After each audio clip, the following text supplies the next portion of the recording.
if you want to show how giraffe can be used to plan out a little precinct that may be spurred or catalysed, I think is the word, by some kind of infrastructure intervention, potentially a metro station or something similar.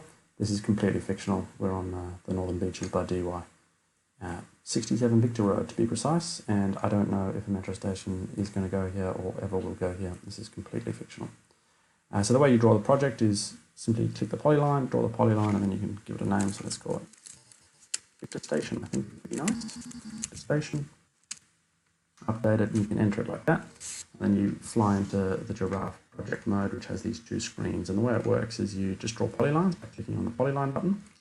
And when you draw those polylines, giraffe converts them to a type called building section. And so a building's made up of sections called building sections. And giraffe stacks building sections up based on their stack order if they have the same building ID. So let's start editing this building section. We'll call this one West, and we'll say it's 4 levels. Make it light blue. Oh no, we can't. That's the metro color. Let's call it goldenrod, which is legitimately a color, and make it a floor-to-floor of 4.1 and call it commercial. There we go. Okay, so as soon as we've attributed the polyline in that way, it gets added into the database. You can see we've got now 5,000 square meters of commercial in Building West. So if we add another section to Building West, maybe a residential tower above, we'll call it Resi, color, I like coral for Resi, and we need to give it the same building ID for it to stack on top of the commercial. So you see when we update that, it now stacks. If we gave it a different building ID, it would fall to the ground and just sit in the middle. So Giraffe only stacks building sections with the same building ID on top of each other. All right, we need to be a bit more bold than 3 stories. There we go. Okay, so here's our west building. Let's say there is a park in the middle of the metro. Building section doesn't work for a park. We use pipe landscape, which giraffe doesn't stack. We just give it height 0, and I call it sea green, which is a nice indicative green. And let's call its building ID park so that it gets put into the table in the right way. So there we go. We've got a 5,000 square meter park, which is quite nice. And to the east end, we'll put a metro entry box. Okay, so we'll call this metro entry. You can call it anything. We'll give it a huge floor. Nice. 12, 15, and then this is where we get to use our light blue.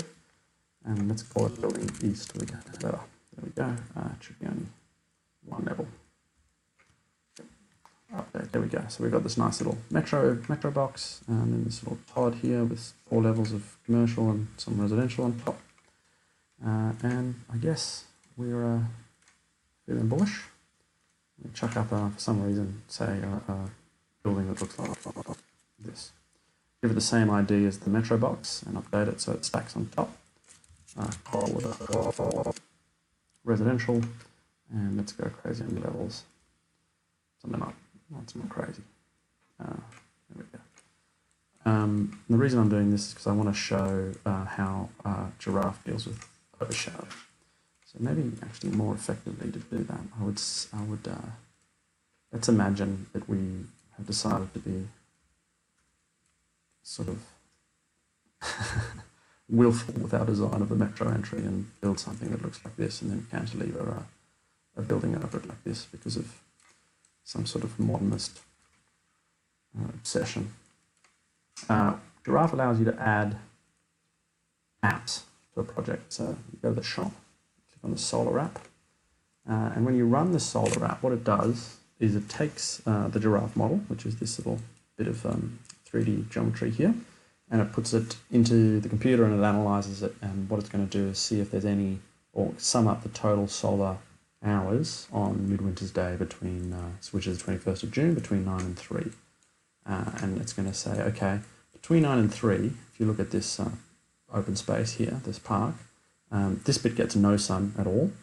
This dark red bit gets full 6 hours, and then these other bits are in between. Basically anything lighter than the light blue, sort of anything to the red side of the light blue gets more than 2 hours. So 80% of the open space is getting at least 2 hours of sun, even with this rather ridiculous design. The cool thing is we can just change the shapes. very easily. And as we're doing it, we're getting live updates on the areas. So you can see I can shrink the park down to 0 and then grow it back up. So as we edit that, we get live feedback on the areas. And also the solar app actually tells us whether buildings are likely to be ADG compliant. You can see both flanks of this western building are yellow, meaning they're receiving 2 hours of sun, whereas the back southern facades are getting 0. So this building would struggle to be ADG compliant. So let's see if we can do a little better than that and build this kind of, what's a good floor plate, sort of an oblique angle of, 25 by 25, something like this. Just click on the solar app, run it again, and it will immediately run it again. So you can see the old data visualization is going to hang around because we changed the giraffe model. So need to update that, which is what's happening now. Oh, there we go, we're done. You can see we've swung this building around too much. This angle's too extreme. This facade here is not actually getting enough sun. So that will not be ADG compliant. So we probably have to go the other way. Something like that. But at least 100% of our open space is getting 2 hours of sun on midwinter. So that's a great result.